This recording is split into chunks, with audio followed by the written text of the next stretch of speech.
Os dados mais recentes divulgados pelo Instituto Brasileiro de Geografia e Estatística (IBGE) na Pesquisa Nacional por Amostra de Domicílios Contínua, Características dos Domicílios e Moradores, divulgado no dia 20, apontam que, no ano passado, 1 em cada 3 domicílios rurais no Brasil era abastecido por rede geral de água, o que corresponde a 32,3% das residências. Já em áreas urbanas, esse percentual era de 93,4%, variando de 70,2% na região norte a 96,4% na região sudeste. No Brasil, em 2023, 85,9% dos domicílios tinham acesso à rede geral de abastecimento de água. Além disso, em todas as grandes regiões, a principal fonte de abastecimento era a rede geral, variando de 60,4% na região norte a 91,8% na região sudeste. Considerando apenas as áreas rurais, nenhuma região alcançou 50%. Inclusive, a região nordeste se destacou e foi percentualmente a mais atendida pela rede, correspondendo a 43,9% dos domicílios com a rede geral como principal forma de abastecimento de água. No país, o uso de poço profundo ou artesiano era de 7,6%, de poço raso, freático ou cacimba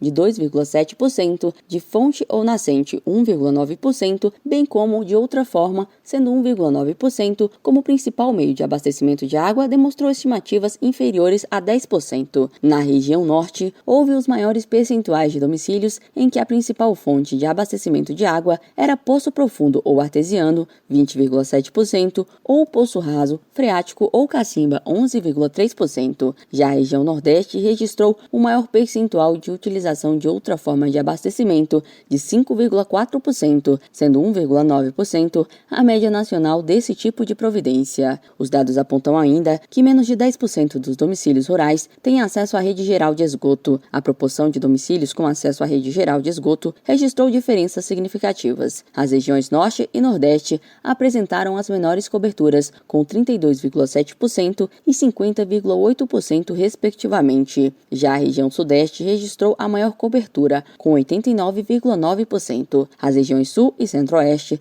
alcançaram 68,3% e 61,1% respectivamente. Em relação aos banheiros exclusivos, 98,1% dos domicílios no Brasil possuíam esse tipo e em 69,9% o escoamento do esgoto era feito pela rede geral ou fossa séptica ligada à rede geral. Já em áreas urbanas, 99,4% dos domicílios dispunham de banheiro de uso exclusivo e 78% tinham acesso à rede geral de esgoto. Entre os domicílios rurais, 88,4% possuíam banheiro de uso exclusivo e apenas 9,6% tinham o escoamento do esgoto feito pela rede geral ou fossa séptica ligada à rede geral. Reportagem Bianca Mingotti. O governo do estado do Rio de Janeiro vai abrir as inscrições para um novo concurso público com 50 vagas para oficial combatente do Corpo de Bombeiros Militar. Os aprovados ingressarão como cadetes na Academia de Bombeiro Militar Dom Pedro II ainda em 2025. O edital foi publicado no Diário Oficial agora em dezembro e está disponibilizado também para consulta no site da corporação. Os vencimentos brutos iniciais são de cerca de R$ 4.200 para os cadetes. Ao fim do curso, na verdade, de formação dos oficiais, que tem duração de 4 anos, o aspirante passa a receber aproximadamente R$ 10.300 brutos. Para participar, é preciso ter entre 18 e 32 anos, ensino médio completo e estar em dia com as obrigações eleitorais e militares. As inscrições estão abertas de 15 de janeiro a 4 de fevereiro. A prova realizada pela Universidade Estadual do Rio de Janeiro, a UERJ, está prevista para o dia 22 de fevereiro. O exame, de caráter classificatório e eliminatório, contará com 80 questões objetivas de língua portuguesa, literatura, língua estrangeira, matemática, geografia, biologia, física, química, história e redação. A seleção também conta com testes de aptidão física, exames de saúde e documental. Da Global Serviços Comerciais, Gilvan Costa. O Ministério das Comunicações prorrogou até o dia 14 de março de 2025 o prazo para que fundações e associações interessadas em operar rádios comunitárias em 205 municípios de Minas Gerais enviem propostas. O Estado mineiro teve o maior número de regiões contempladas no país. No total, estão abertas inscrições em 795 municípios de 21 estados brasileiros. Com as novas rádios, a população será beneficiada com mais acesso à informação e entretenimento. A diretora de Radiodifusão Pública, Comunitária e Estatal do Ministério das Comunicações, Daniela Schettino, explica a importância das rádios comunitárias para a democratização do acesso à informação. As rádios comunitárias, elas têm um papel muito bacana, porque ela não só dá uma notícia do Brasil inteiro, muitas questões do governo federal, ações importantes de cidadania, de conteúdo de utilidade pública, mas elas também trazem aquela informação daquela comunidade local, daquela cultura local, um artista local. A gente sabe que em algumas áreas mais afastadas não tem nenhuma rádio, não tem nenhum meio de comunicação, e às vezes é muito mais fácil chegar com uma rádio comunitária, O edital número 186 de 2024, publicado na edição de 14 de outubro no Diário Oficial da União, faz parte do Plano Nacional de Outorgas, lançado em 2023, e apresenta o cronograma e as localidades que serão contempladas com a oportunidade de novas outorgas do serviço de radiodifusão comunitária. A expectativa é que 100% dos municípios do país tenham pelo menos uma emissora de radiodifusão comunitária. Essa é a hora, não tem tempo a perder. Com os cursos de conclusão acelerada da Faculdade UniBF, agora vai. Graduação a partir de 1 ano e meio e pós-graduação a partir de 4 meses. São mais de 1.200 cursos de ensino à distância, para dar a virada que a sua carreira precisa. E o melhor, parcelas que cabem no seu bolso. UniBF é para quem não tem tempo a perder. Acelera, agora vai. Informação UniBF 22 99951 0907. Responsável por coordenar ações de proteção e defesa civil em todo o país, a Defesa Civil Nacional chega ao fim de 2024 com uma atuação marcante e números expressivos. Até o início de dezembro, o Ministério da Integração e do Desenvolvimento Regional empenhou 4 bilhões e 800 milhões de reais para ajudar municípios brasileiros afetados por desastres ou com escassez no abastecimento de água.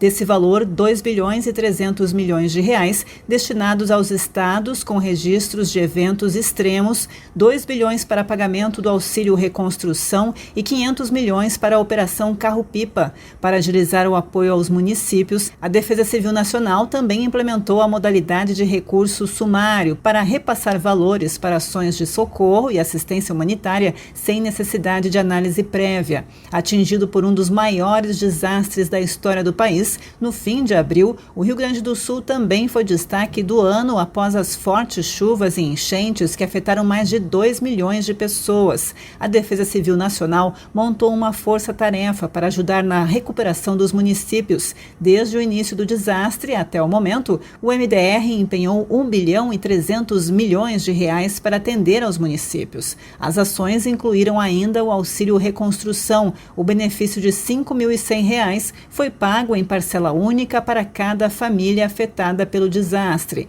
O ministro da Integração e do Desenvolvimento Regional, Valdez Góes, fala sobre algumas entregas da Defesa Civil Nacional neste ano. O presidente Lula, além da resposta imediata à sociedade nas mais diferentes situações, nos recomendou fazermos o primeiro Plano Nacional de Proteção e Defesa Civil. Então o Brasil está com seu plano concluído para o presidente lançar um novo sistema de alerta precoce para ajudar todo o sistema de governo federal, estadual e municipal na preparação de resposta a desastre. O Brasil se junta aí a outros 4, 5 países no mundo com um sistema de alerta precoce através da tecnologia Cell Broadcast, em parceria com as telefonias celulares, para salvar vidas, salvar patrimônio, proteger as pessoas. O ano de 2024 também foi marcado pelo lançamento do Defesa Civil Alerta, novo sistema de envio de alertas em casos de desastres de grande perigo. A nova tecnologia está disponível para os estados das regiões Sul e Sudeste e utiliza a rede de telefonia celular para emitir alertas gratuitos com mensagens de texto e aviso sonoro, inibindo qualquer conteúdo em uso na tela do aparelho. E a elaboração e conclusão do Plano Nacional de Proteção e Defesa Civil também está entre as grandes conquistas de 2024. O documento é o principal instrumento de gestão de riscos de desastres no Brasil. Outra ação em destaque foi a aprovação da primeira declaração ministerial do Grupo de Trabalho de Redução do Risco de Desastres do G20. Países membros e convidados do grupo entraram em consenso quanto aos itens fundamentais para a gestão de riscos em casos de eventos extremos. Em paralelo ao esforço para ajudar municípios brasileiros afetados por desastres, a Defesa Civil Nacional também se destaca pelos mais de 600 milhões de... O governo do estado lançou o projeto piloto de um ônibus movido a gás natural biometano.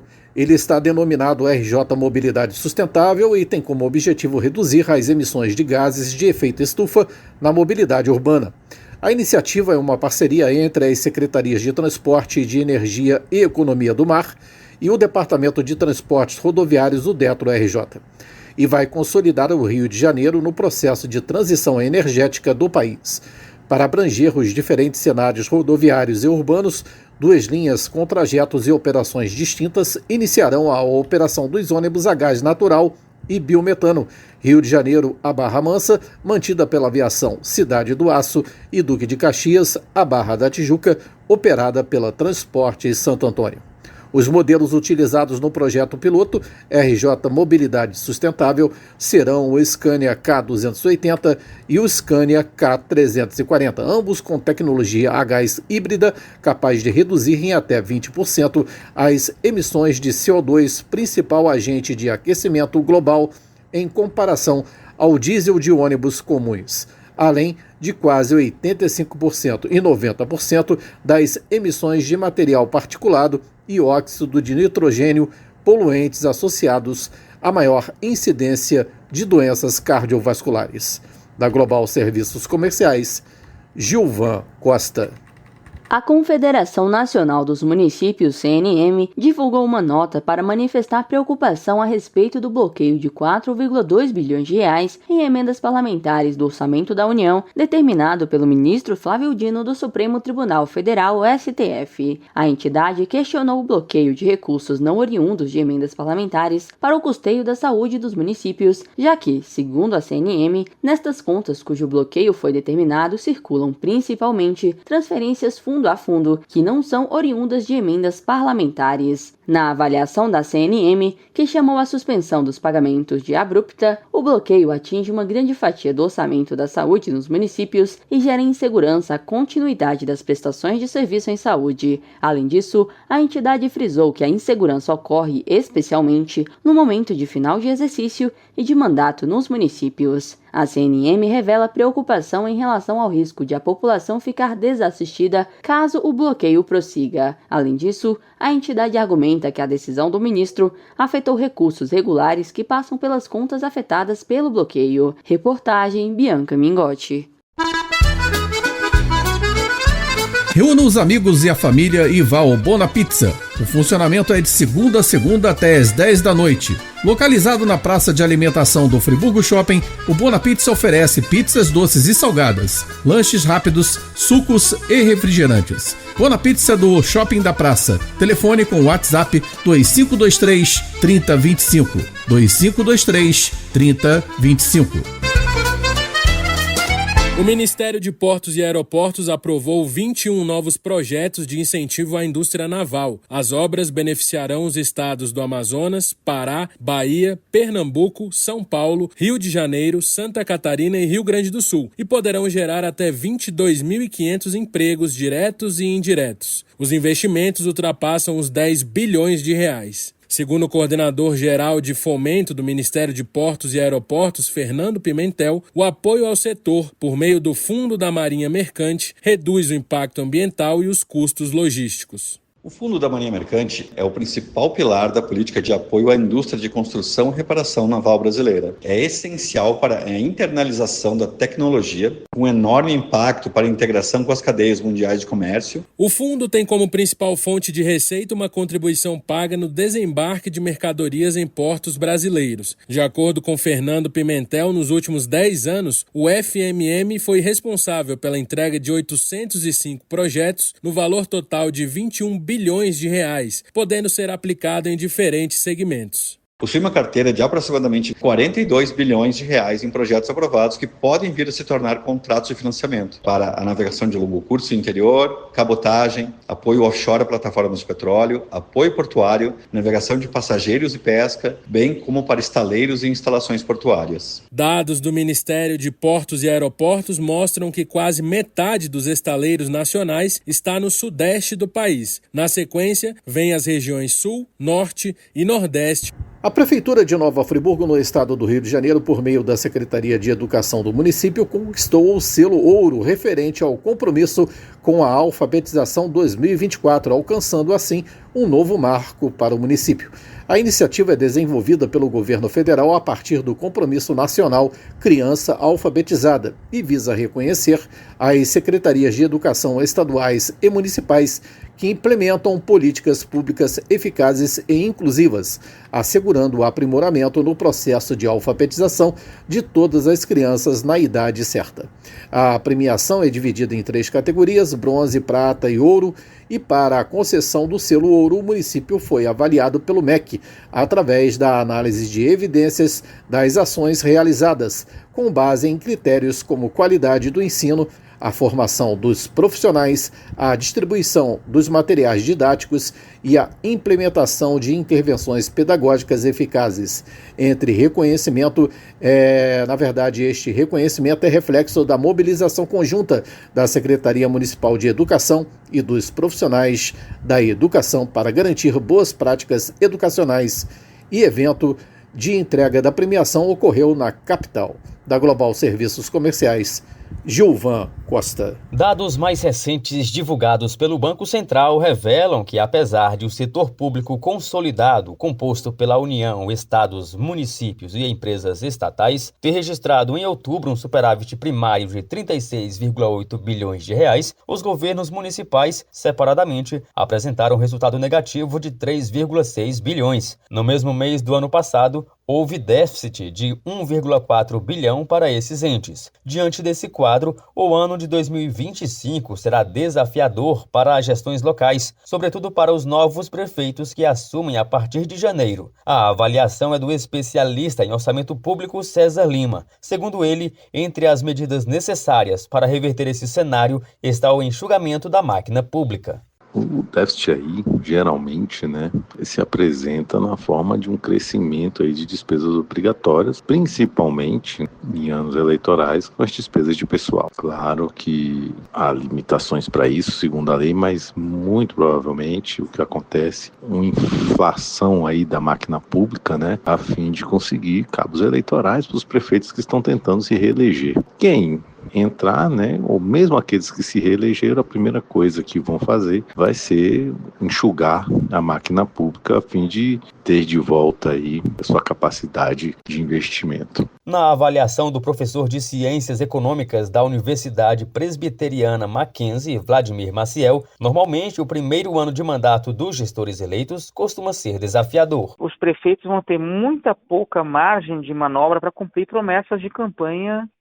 Os primeiros 2 anos de mandato vão ser 2 anos de ajuste fiscal. Caso eles queiram conseguir entregar alguma obra mais próxima no final de mandato, enfim, fazer alguma coisa de maior monta. Porque os 2 primeiros você não vai ter fôlego, você não vai ter de onde tirar. Em 2023, os municípios brasileiros também se encontravam em situação delicada em relação ao cenário fiscal. De acordo com a Confederação Nacional dos Municípios, 51% das cidades estavam com caixa no vermelho ao fim do primeiro semestre do ano passado. Reportagem Marquesan Araújo. Atenção, gestor de recursos humanos. Essa mensagem é para você. Precisa contratar rápido e com precisão? Conheça o Golden Match da Curriculum. Sua empresa conectada aos melhores candidatos em até 10 dias. Para isso, são utilizados ferramentas inteligentes e uma base com mais de 13 milhões de currículos. Fale agora no WhatsApp 22 92 0 0 8 79 17 e conheça o Golden Match da Curriculum, a solução rápida e eficiente para o seu RH.